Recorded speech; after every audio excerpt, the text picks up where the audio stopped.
Hello friends, welcome to Shammu's kitchen. ఇవాళ recipe వచ్చేసి prawns కూడా బీరకాయ వేసి చేస్తున్నానండి. చాలా సింపుల్గా, చాలా ఈజీగా చేసుకోవచ్చు. చాలా టేస్టీగా కూడా ఉంటుంది.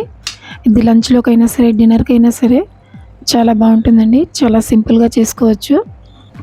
ఇది రైస్ రోటీస్లోకైనా సరే చాలా బాగుంటుంది. బగారా రైస్తో అయినా సరే చాలా చాలా బాగుంటుందండి. చేసుకోవడం కూడా చాలా ఈజీగా చేసుకోవచ్చు. నేను ఇక్కడ 1 kg ప్రాన్స్ని తీసుకున్నాను, క్లీన్ చేసుకొని. ఇప్పుడు నెక్స్ట్ స్టవ్ ఆన్ చేసుకొని ప్యాన్ పెట్టుకోవాలండి. ప్యాన్లోకి 2 to 3 table spoons oil add చేసుకోవాలి. ఆయిల్ బాగా వేడైన తర్వాత అందులోకి 2-3 లవంగా, కొంచెం దాల్చిన చెక్క వేసుకొని, అలాగే ఇక్కడ నేను 2 మీడియం సైజ్ ఆనియన్స్ని కట్ చేసి వేసుకున్నాను.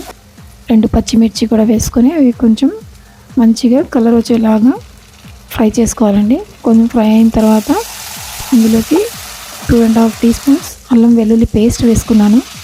అల్లం వెల్లుల్లి పేస్ట్ కూడా పచ్చి వాసన పోయే వరకు ఫ్రై చేసుకోవాలి. ఇప్పుడు ఇందులోకి క్లీన్ చేసి పెట్టుకున్న ప్రాన్స్ని వేసుకోవాలండి. ప్రాన్స్ వేసుకొని బాగా కలుపుకోవాలి. కలుపుకున్న తర్వాత ఇందులోకి 1/2 టీ స్పూన్ పసుపు, అలాగే రుచికి సరిపడిన సాల్ట్ వేసుకోవాలి.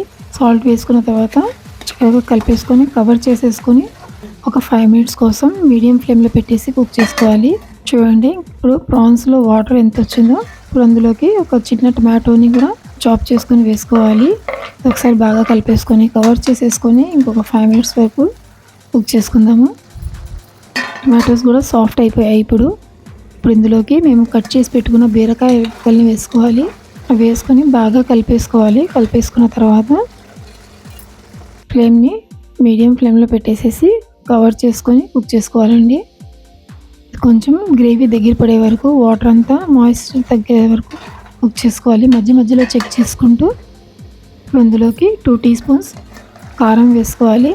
లేకపోతే మాకు సరిపడినంత స్పైస్ని బట్టి వేసుకోవచ్చు. కారం వేసుకున్న తర్వాత ఒకసారి సాల్ట్ కూడా చెక్ చేసుకొని అవసరం బట్టి కలుపుకోవాలండి. సాల్ట్, అలాగే కొంచెం ఫ్రెష్ కొత్తిమీరని కూడా వేసేసుకొని కలిపేసుకొని కవర్ చేసేసుకొని ఒక 5 minutes కోసం కుక్ చేసుకొని స్టవ్ ఆఫ్ చేసుకోవడమే. చూడండి, చక్కగా కుక్ అయిపోయింది. ఆయిల్ కూడా సపరేట్ అయిపోయింది. ఇప్పుడు ఒక సర్వింగ్ బౌల్లోకి ట్రాన్స్ఫర్ చేసుకొని సర్వ్ చేసుకోవడమేనండి. ఇది వేడి అన్నంతో కానీ, రోటీస్తో కానివ్వండి, బగారా రైస్తో, దేనితోనైనా సరే చాలా బాగుంటుంది. చాలా ఈజీగా చేసుకోవచ్చు. లంచ్ బాక్స్లోకి చాలా పర్ఫెక్ట్గా ఉంటుంది. లంచ్లోకైనా డిన్నర్లోకైనా సరే చాలా ఈజీగా చేసుకోవచ్చు అండి. మీ అందరికీ ఈ వీడియో నచ్చుతుంది అనుకున్నాను. మీకు కనుక ఈ వీడియో నచ్చితే లైక్ చేయండి, షేర్ చేయండి. ఫ్యామిలీ అండ్ ఫ్రెండ్స్తో షేర్ చేసుకోండి. ట్రై చేసిన తర్వాత ఎలాగొచ్చిందో కామెంట్ చేయండి. మరిన్ని సింపుల్ అండ్ ఈజీ రెసిపీస్ కోసం మా ఛానల్ని సబ్స్క్రైబ్ చేసుకోండి. Thank you.